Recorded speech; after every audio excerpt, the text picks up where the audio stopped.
அடி உத திருட்டுக்கும் எக்கனாமெட்ரிக்ஸ்க்கும் ரொம்ப தூரம். நானும் அடி உதையெல்லாம் இப்ப விட்டுட்டேனே.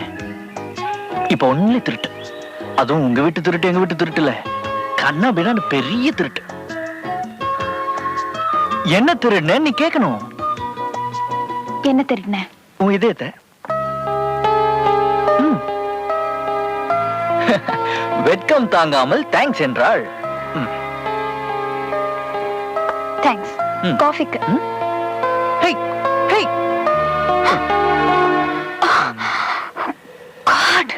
ஹே என்னாச்சு? எங்க அப்பா. எங்க? கவுண்டர் பக்கத்துல. பிரவுன் கலர் சட்டை பட்ட பட்டையா அந்த ஒழுக்கத்திலையா? ஆமா. அவர் பேர் என்ன? சந்திரமௌலி. மிஸ்டர் சந்திரமௌலி. மிஸ்டர் சந்திரமௌலி. என்ன பண்ற? மிஸ்டர் சந்திரமௌலி. என்ன சார் உங்களை பார்த்து எவ்வளவு நாள் ஆச்சு? வந்து எங்க கூட ஒரு கப் காஃபி சாப்பிடுங்க சார். இல்ல தம்பி, நான் இப்பதான் சாப்பிட்டேன். ஒரு